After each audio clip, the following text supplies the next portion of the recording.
Hi, it's me again with Corel Draw Tips and Tricks, and a friend of mine sent me this from San Diego, California, and wanted to know how to convert it where it would engrave. It's basically a PNG file, and there's a couple things. This thing is huge. It's 26 inches big. So before you trace anything, I would make it quite a bit smaller. It gives Corel a lot more to work with and a lot less work it has to do. So now we're only 2 inches. I'd go to bitmaps and I'd resample it, but we're real high because we've reduced it, and that's okay. Then go to bitmap and convert it to a bitmap and convert it to grayscale. That right there would probably engrave. It's a good file, but it's a little bit fuzzy, but you could actually try that, but you could make it better. Now let's go to trace bitmap, which is also under bitmap, outline trace, clip art, which I use the most. It's going to ask to reduce it, which is because it's such a big file. It traced it really good, and there's a lot of options just to figure out what you want to do with it in your type of engraving. I'm going to hit OK. Your new file should always be on top. And let's see how clear it is. It would be good to go right now. But there's a few things I would do to make it better. Take you a rectangle and draw you a box. Fill the rectangle or box in and put it to the back of the page. I've got a shortcut key, but you can just go to arrange and order and back of page. Then click on your emblem and go to arrange and ungroup it. Then I would get rid of the whites. So we're going to click the white and hit delete. We're going to hit some whites and hit delete.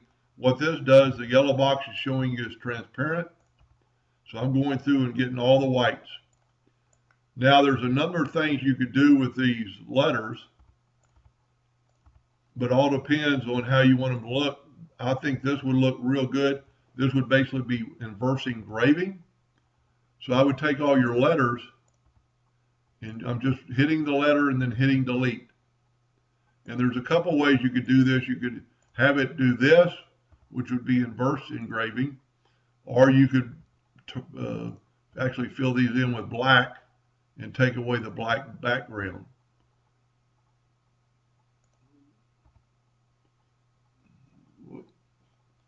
I hit the wrong button there. I didn't get on the O. There we go.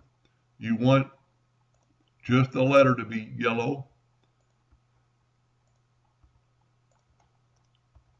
And then I'd go up and I think there's some text up top. Same thing. And you could do this by holding down the select key, and I'll just do it for a couple, and hitting the letters. The only problem with that, if you got the wrong part of the letter, you wouldn't know it and you'd have to go back. See, I got the wrong part of the letter. This just takes a second.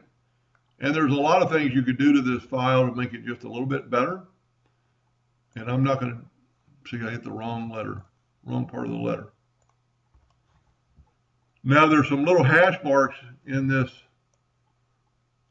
rope looking thing. I would take and change all these hash marks to black. Give a little bit of contour, a little detail, and I'd go all the way around. It's going to take a little bit of time. Or you could do that, or you could leave them gray and take the rope away, but put an outline around the rope. So it's your preference. I think it would actually look better like this. It would look like a rope and then make those black. You could look at the dragons, and there's still some white to be deleted. This would be a prime example for finding the whites by using find and replace. And I would maybe make that star black and remove this white. Just kind of look around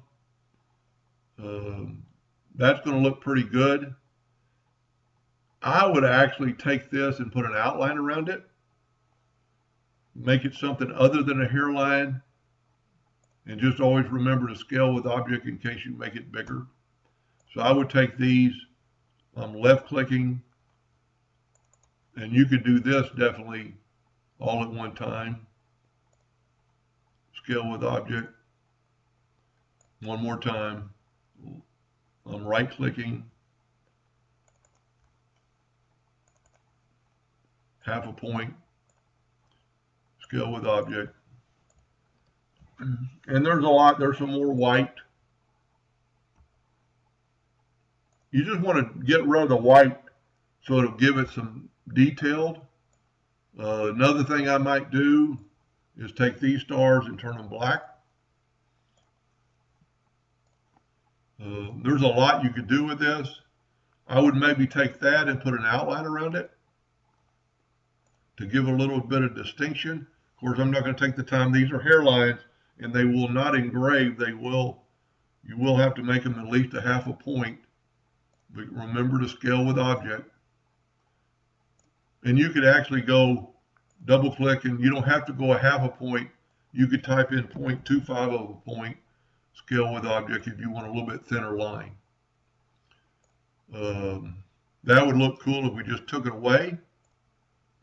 It would show through. There's a lot you could do with this. See, that has an outline around it, look pretty good. This is going to engrave pretty good. These two colors are going to kind of blend in together. There's some ways around that, but I'm not going to get into it in this video. And for the person I'm doing the video for, I'm going to send this file back to you. I missed one letter. And all I would do is take away these and either take them away or make them black. And this is one of those deals you could, holding down your shift key, you could select 3 or 4 on the screen while you're zoomed in and turn all those black at one time. Anyway, I truly hope that helped a little bit, and thank you for watching.